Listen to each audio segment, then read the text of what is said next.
am making a fun treat for Christmas in these Oreo balls.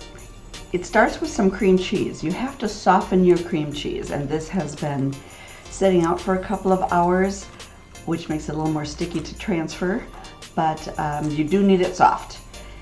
I also need some Oreo cookies. It's about 36 to 38 Oreo cookies. Put those in a food processor and then pulse to basically crunch those up.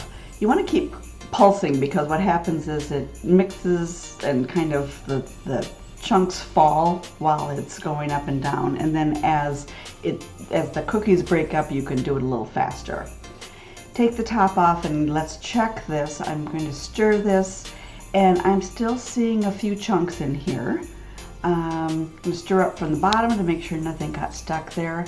But because I'm still seeing some chunks, I am going to cover this and let's pulse it a few more times just to make sure we really have a good set of crumbs. And then once you've got that done, you can check again. Any little chunks here are just the stickiness, so it's all set to go. Then we'll start mixing the cream cheese. Now this is a kind of a whipping motion, I guess, but I have this on the lowest setting of my hand mixer. This really just kind of smooths out the cream cheese, gets it all ready to mix in with the crumbs.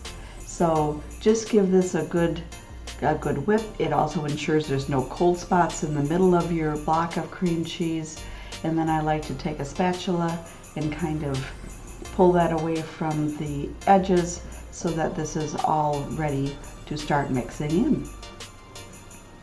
Then of course we're going to add these crumbs, and every time I do this I think, oh my gosh, should I count wrong? Because it just seems like too many crumbs to mix with this, what now looks like a small amount of cream cheese.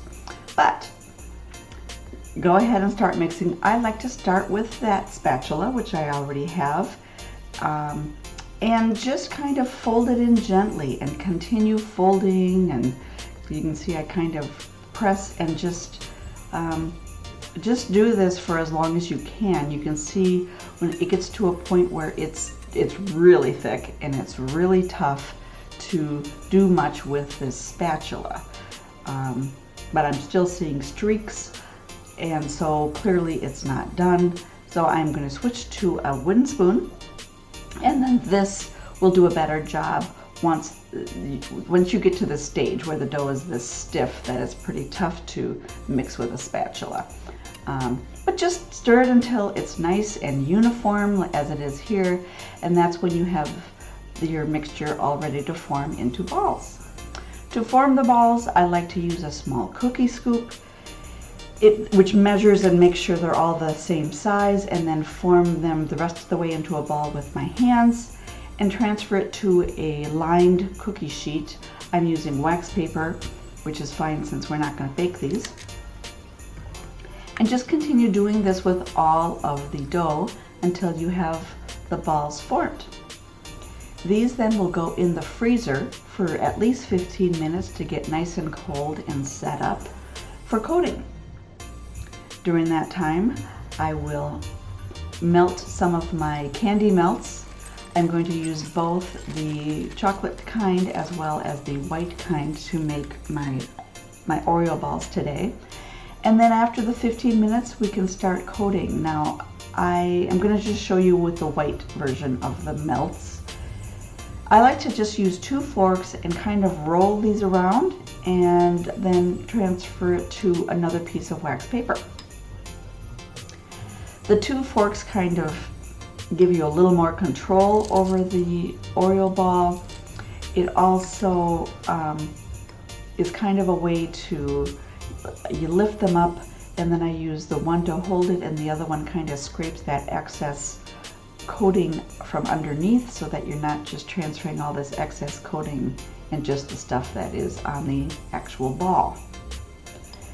Now, of course, these are basic Oreo balls, and you can decorate them any way you want. I'm going to show you how I like to add just some sprinkles in Christmas colors to make these balls kind of nice and festive looking. To do that, you need the balls to still be wet. So I'm going to not do any more coating and just add some sprinkles. I have 2 different kinds in this pack, and so some of these are going to be this super cute blue and white little snowflake pattern, and the other ones are various different shapes in mostly red and green. Really cute. Both are festive and super fun. And as you can see, then I just continue, usually just add like 1 ball, coat 1 ball I should say, and then add the sprinkles and continue doing this until they're all done. I hope you give this a try. This is a super cute, super fun way to have yet another treat on your holiday trays.